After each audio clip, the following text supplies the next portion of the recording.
Hello friends, मैं हूं अर्जुन। इस वीडियो में बात करेंगे हम वाटर कलर फिगर के बारे में और मैं आपको दे रहा हूं यहाँ पे डेमो एक फिगर की, और जिसमें हम वाटर कलर फिल करेंगे अपनी तरफ से। यानी कि मैं कोई भी यहाँ पे एक फिगर ड्रॉ कर लेते हैं जो कि इमेजिनेशन से एक स्टैंडिंग फिगर ले लेते हैं और उसमें कोई भी आप कलर फिल कर सकते हैं अपनी मर्जी से। तो प्रैक्टिस में आप इन चीज़ों का ध्यान रखिए कि जब भी आप प्रैक्टिस कर रहे हैं तो सबसे पहले आपको स्केचिंग ज़रूरी है। जैसे मैंने पिछली वीडियोस में आपको स्केचिंग के बारे में, लाइट एंड शेड्स के बारे में, कलर टोन्स के बारे में, कलर वैल्यू के बारे में मैंने बात की है। तो वो सारी चीज़ों का जहाँ पे इस्तेमाल होगा, यानी कि जो चीज़ें बेसिक होती हैं वो यहाँ पे काम आती है। जब भी हम कोई इमेजिनेशन काम करते हैं तो हमारे पास बेस होना चाहिए, जो कि बेसिक चीज़ें, मेन चीज़ आपकी होती है drawing, light and shades, tones, colour value, ये सारी चीज़ों का आपको ज्ञान होना चाहिए, पहले पता होना चाहिए। तब आपको थोड़ा सा आसान रहता है, कोई भी आप फिगर अपने इमेजिनेशन से ड्रॉ कर सकते हैं, उसकी स्टडी कर सकते हैं, यहाँ पे करके देख सकते हैं कि किस तरीके से उसका रिज़ल्ट आता है। ठीक है, अभी जैसे हमने कोई रेफरेंस नहीं ली है तो हमें थोड़ा सा जज करके चलना होता है कि किस तरीके की फिगर है, किधर से लाइट आ रही है, वैसे शेडिंग को आपने ध्यान में रखना है। मैं आपको साथ साथ में बताता जाऊंगा। तो सिंपली पहले हमने लिमिटेड लाइन से एक स्टैंडिंग फिगर बनाई है।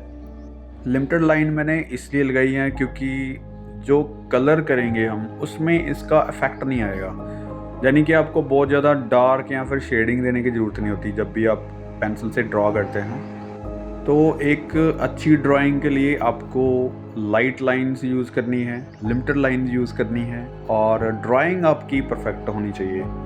ये चीज़ मेन है, क्योंकि जब भी आप कोई भी काम करते हैं तो सबसे पहले ड्राइंग ही आती है, उसमें हम कलर फिल करते हैं। तो ड्राइंग की स्टडी ज़रूरी है पहले। आपकी ड्राइंग जितनी अच्छी होगी कलर उतने ही अच्छे लगेंगे आपको। और अगर आपकी ड्राइंग ठीक नहीं बनी तो कलर्स चाहे आप जितने मर्जी अच्छे लगा लो, आपका इफेक्ट वो आ ही नहीं पाएगा, आपकी पेंटिंग अच्छी नहीं बनेगी। तो ड्राइंग पे थोड़ा सा ज़्यादा फोकस करना है। ड्राइंग बिल्कुल परफेक्ट करनी है आपने जब भी कोई भी आप काम कर रहे हैं। तो कुछ इस तरीके से मैंने सोचा है एक स्टैंडिंग फिगर का। अभी हम कोई भी कलर रखते हैं, तो कलर्स के बारे में आपको बता दूं, जो कि आर्टिस्टिक कलर हैं और केक कलर जो मिल जाते हैं बड़ी आसानी से, उसी से काम करके देखते हैं। ये कलर्स बहुत ही कॉमन कलर्स हैं जो कि आसानी से मिल जाते हैं। मैं इसको इसलिए यूज़ कर रहा हूँ क्योंकि कई बार बच्चों को ये रहता है कि अगर कोई अच्छा मटेरियल होगा तभी कोई अच्छा आर्ट वर्क बन सकता है, लेकिन हम इनसे बहुत अच्छा काम कर सकते हैं। कलर्स को यूज़ करने का तरीका अलग अलग होता है। जैसे मैं पहले एक टोन ले ली है बिल्कुल लाइट सी, ये बिल्कुल लाइट शेड है, इसके ऊपर हम डार्क शेड देंगे और साथ ही साथ इसकी डिटेलिंग करेंगे। जो फर्स्ट कोड है, अभी देखो जैसे ड्राइंग मैंने बनाई है तो वहीं पे मैं कलर कर रहा हूँ, तो अपनी इमेजिनेशन से ही मैं कलर कर रहा हूँ। मुझे जो भी अच्छा लग रहा है मैं वो कलर यूज़ कर रहा हूँ। तो इस तरीके से यूज़ कर सकते हैं। फर्स्ट टोन में आप बस इतना काम कीजिएगा कि आपकी चीज़ें जो हैं, जो आपने ड्राइंग बनाई है, कोई भी फिगर ड्राइंग है या फिर कोई भी लैंडस्केप कुछ भी है, तो वो कवर होता है। ठीक है, तो अगर हम यहाँ पे बहुत बोल्ड स्ट्रोक से बिल्कुल फ्लैट कलर करेंगे तो वो मज़ा नहीं आने वाला। कोशिश करो कि उसको हैंडल करने के लिए स्टेप बाय स्टेप यूज़ करो। ये कॉटन शीट है जो मैं यूज़ कर रहा हूँ, जो कि स्केचबुक का एक पेज है A4। तो छोटा सा स्केच रेडी कर रहे हैं इसके ऊपर ही। तो मटेरियल ज़्यादा इतना मैटर नहीं करता जो हम ज़्यादा सोच लेते हैं। प्रैक्टिस के लिए आपको कॉटन शीट्स या फिर ऐसे कलर्स आप यूज़ कर सकते हैं। उसको चलाने का तरीका मेन है। जब आपको हैंडल करनी आ जाती चीज़ें तब आपको फ़र्क पता चलने लग जाता है कि कौन सा मटेरियल हमारे लिए अच्छा है या कैसे कैसे यूज़ करना है। तो स्टार्टिंग में मैं कभी भी रिकमेंड नहीं करूँगा किसी को कि कोई अच्छे मटेरियल से काम होगा या फिर कोई महंगी शीट के ऊपर आप काम करो। तो प्रैक्टिस के लिए आप कोई भी शीट यूज़ कर सकते हैं, उसको चलाना सीख सकते हैं। जब आपको कलर चलाने आ जाते हैं, आपको हैंडल करना थोड़ा सा आ जाता है, तब आपको मटेरियल के बारे में भी पता चलने लग जाता है कि आपको कौन सा मटेरियल अच्छा रहेगा, आपको कौन सा आर्ट वर्क बनाना है, कैसे यूज़ करना है। तो ये चीज़ें मेन होती है। अभी फर्स्टली मैं ये बना रहा हूँ कि सिंगल फिगर है और इसको एक कंपोजिशन की तरह हम यूज़ करेंगे। ठीक है, तो पहले हम बिल्कुल लाइट इफेक्ट से, लाइट शेड से काम कर रहे हैं। आपके सामने कलर पैड दिख रही है, आप देख सकते हैं ब्रश स्ट्रोक्स। जैसे मैं कलर मिक्स कर रहा हूँ, तो ऐसे अगर मैं बताता जाऊँगा कि रेड में ये मिक्स करो, पिंक ये बनाने के लिए करो, ऐसा कुछ नहीं होता। आपके पास जब ये कलर पैड आ जाएगी, मैं एक सिंपल तरीका बताता हूँ, तो उसको यूज़ करके देखो। आप 2-3 कलर्स को मिक्स करके देखो। अभी जैसे मैं ये ग्रीन कलर लिया है, अब मैं सिंपली बोलूँगा ग्रीन कलर और ब्लू कलर का मिक्सचर है, तो एक हमारे पास टर्किश इफेक्ट वाला जो शेड बना है, अभी मैं उसको ब्लू मिक्स कर रहा हूँ। तो जब आप ये करके नहीं देखेंगे, प्रैक्टिकली करके नहीं देखेंगे, तब आपको पता नहीं चलेगा कि हम कलर्स को किस तरीके से मिक्स कर रहे हैं, कितनी क्वांटिटी में कौन सा कलर जा रहा है। ये आपको आपकी कलर पैड बताती है, आपका जो ऑब्जेक्ट है, आप जहाँ पे काम कर रहे हैं, वो चीज़ बताता है कि कौन सी चीज़ लाइट बन रही है, डार्क बन रही है, ठीक है। तो स्टेप बाय स्टेप इन चीज़ों का पता चलता है। कलर पैड जैसे कलर व्हील हो गया, स्टार्टिंग में मास्टर कलर होते हैं, फिर टर्शरी कलर, ऐसे कलर्स बनते हैं। तो उन कलर्स से हम ये सीख लेते हैं कि कलर्स का एक इफेक्ट है जो कैसे कैसे बन रहा है। लेकिन हमें जब बनाने बैठते हैं तो कलर्स किसी और तरीके से बनने शुरू हो जाते हैं, यानी कि हमें ये नहीं पता होता कि हम मास्टर कलर्स ले रहे हैं या फिर टर्शरी कलर हैं या फिर आगे कुछ और बन रहा है उसका, ठीक है। तो बहुत आगे की सीरीज़ चली जाती है, यानी कि जो मास्टर कलर्स को लेके हम डायरेक्ट यूज़ करते हैं, तो डायरेक्ट कहीं पे भी पेंटिंग में नहीं लगता। आपको बहुत कम टाइम मिलता है पेंटिंग में कहीं पे भी डायरेक्ट स्ट्रोक करने का, नहीं तो कलर्स के अंदर 2-3 कलर शेड मिला के मिक्स करके ही कलर बनते हैं। तो ऐसे कोशिश करनी है अपने प्रैक्टिस के लिए। एक चार्ट ले लेना कहीं पे भी, या फिर कोई भी आप फिगर ड्राइंग करो, ताकि चीज़ों को इंटरेस्टिंग तरीके से आप स्टडी कर सको। मैं कभी भी ये नहीं कहूँगा कि कलर व्हील को यूज़ करो, आप उसको बनाओ, कलर व्हील को देख के आपने कलर मिक्स करने स्टार्ट कर देने हैं, तो वो ऐसी चीज़ें काम आती नहीं है। आपको उसके बारे में पढ़ के या फिर उसकी कॉपी करके नॉलेज ज़रूर हो जाती है कि एक कलर व्हील है, थोड़ा सा पता चल जाएगा कि कैसे कैसे कलर्स मिक्स हो रहे हैं, कैसे कैसे कलर बन रहे हैं। लेकिन जब आप कभी भी कोई फिगर ड्राइंग या फिर कोई लैंडस्केप ऐसे बनाते हैं, तो आपको कलर्स को मिक्स करने पे ज़्यादा जोर नहीं होता। आपका अपनी पेंटिंग पे जो फिगर बना रहे हैं वहाँ पे ध्यान ज़्यादा आता है कि वहाँ पे कलर कौन सा बन रहा है। कोशिश हम ऑब्जेक्ट को देख के ही करते हैं कि कौन सा कलर चाहिए मुझे। जैसे मैंने ये पिंक शेड लिया था स्टार्टिंग में तो अभी मैं उसको डार्क शेड देने के लिए मैं क्या यूज़ करना है, मेरा कलर व्हील वहाँ पे कोई मायने नहीं रखता। मुझे जो कलर मैंने फर्स्ट लगाया, फर्स्ट टोन लगाई है, तो उसके बाद वाला कलर मुझे डार्क चाहिए। वो चाहे कलर व्हील के अंदर है, चाहे बाहर है, वो कहीं पे भी है, लेकिन मैं वो चीज़ देख के बना रहा हूँ।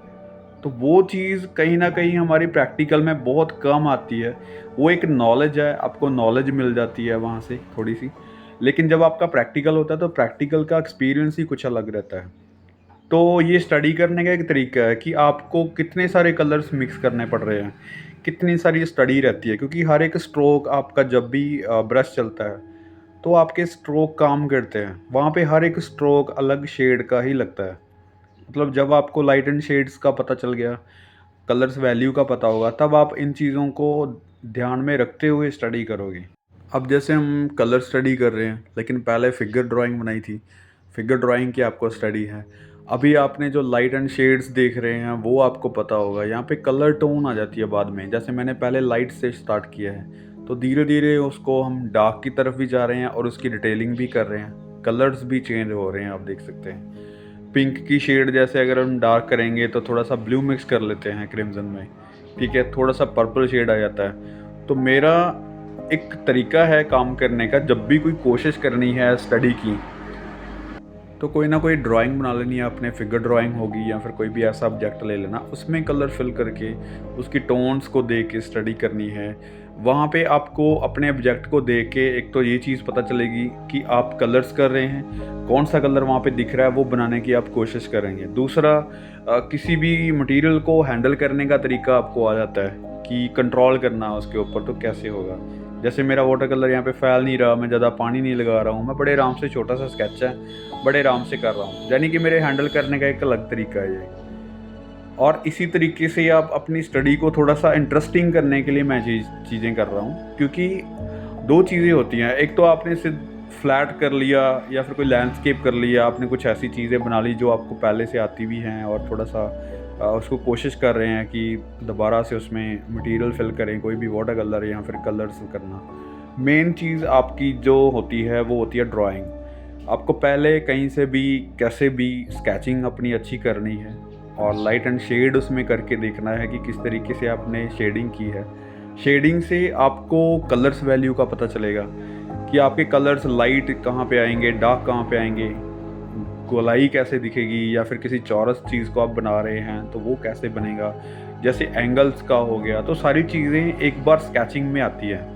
जब तक आपकी स्केचिंग परफेक्ट नहीं बनती, आप कलर की तरफ मत देखो। मैं कभी नहीं बोलूँगा कि आप स्टार्टिंग में कलर लेके आओ, करना स्टार्ट कर दो।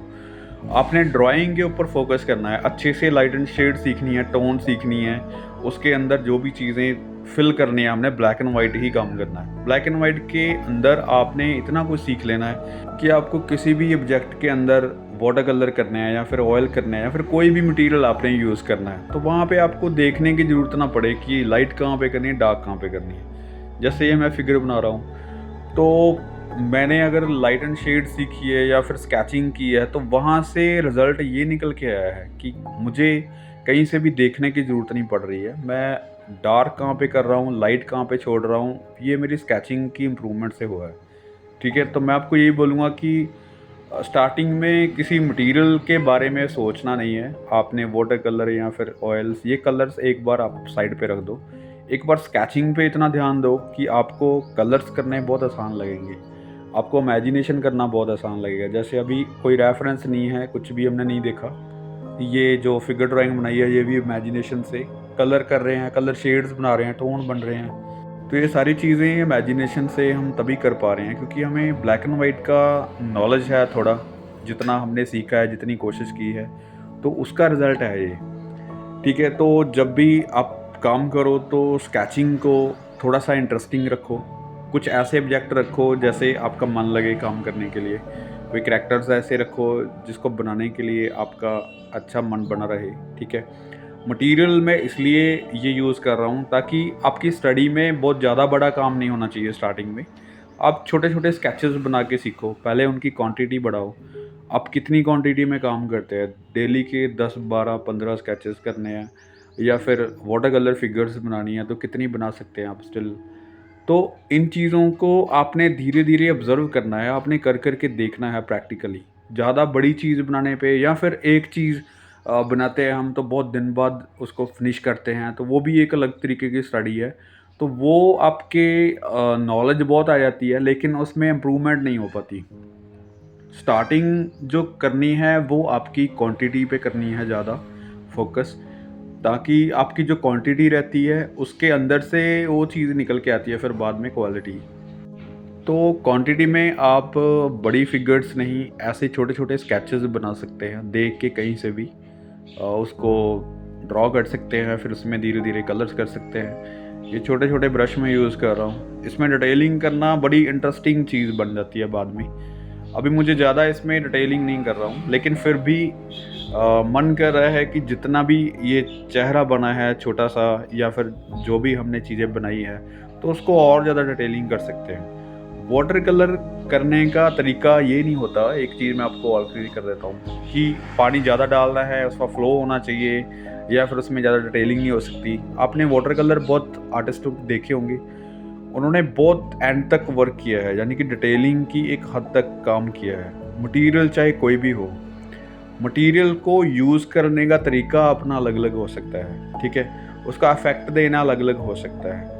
यहाँ पे मैं वाटर कलर फिगर बना रहा हूँ लेकिन इसकी डिटेलिंग कर रहा हूँ तो मटेरियल का नहीं पता चल रहा, हमारी डिटेलिंग दिख रही है। मेरे कहने का मतलब है कि जब भी आप कोई भी मटेरियल यूज़ करते हैं तो वहाँ पे हमें लिखा रहता है या दिमाग में चीज़ आई रहती है कि जैसे वाटर कलर तो लाइट टू डार्क जाएगा या फिर ऑयल पेंटिंग है तो डार्क टू लाइट जाएगी। तो ये चीज़ें ज़रूरी नहीं होती कि हमें इसी तरीके से ही काम करना है।